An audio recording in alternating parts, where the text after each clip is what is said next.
Now for this week's Instant Wisdom. And for it, I'm going to go back to, as I promised, Nobel Prize winner, best-known economist of his generation, Milton Friedman. Would have been 106 years old this week.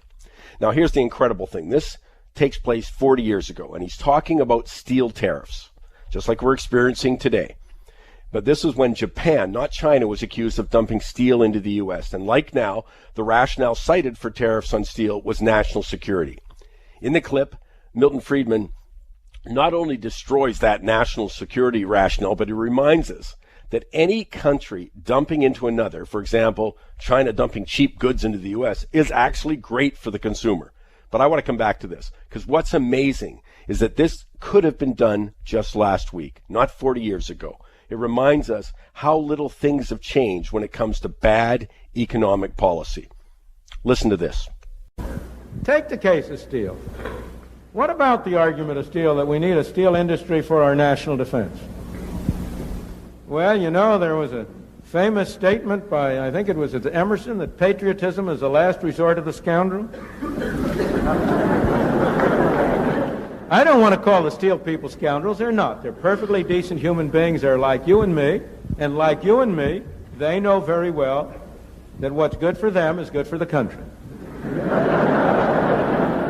And we're all sincere about that. Nobody, it's the greatest human capacity we have. It's not to reason, but to rationalize.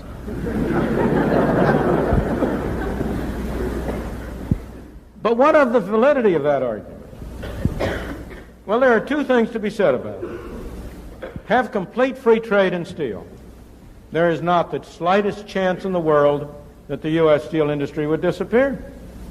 The advantages of being close to sources of supply, to sources of fuel, to market, would certainly guarantee that we would have a very large steel industry. It might be that foreign imports would amount to 15, 20, 30% of the total.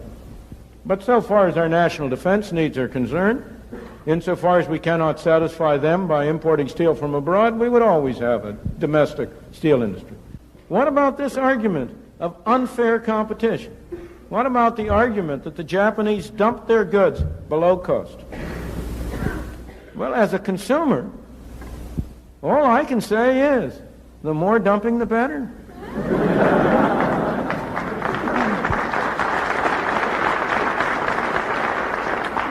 If the Japanese government is so ill-advised as to tax its taxpayers in order to send us at below cost TV sets and other things, why should we, as a nation, refuse reverse foreign aid?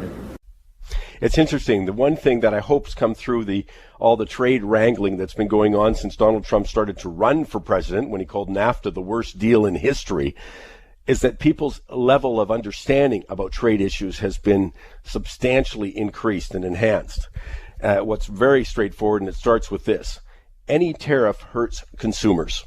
It may hurt, and the consumer may be a business. It might be a steel input into their operations, or it might be an aluminum input, but any tariff hurts consumers. It raises the price, and it's always done at the bequest of a small number, and it's the larger number that pays. That's the difficulty in fighting tariffs, is that people will feel it, sort of a smaller amount. Like, for example, with our dairy industry, $3.5 billion extra is paid to just 13,000 farmers. That's dairy and poultry with supply management. 13,000, but paid for by 35 million consumers. So that's the challenge, is that a small group organizes, puts special pressure. I mean, this is the origins of special interests in order to get a special deal and prevent competition. All protectionism is designed to prevent competition. And you see it in other policies. For example, if you're listening from British Columbia today, you know that there's a new protectionist measure by the provincial government that says that only unionized workers can work on the infrastructure programs. Well, there's an example of that. It's protecting from competition, raising the cost, in this case the consumer is the taxpayer.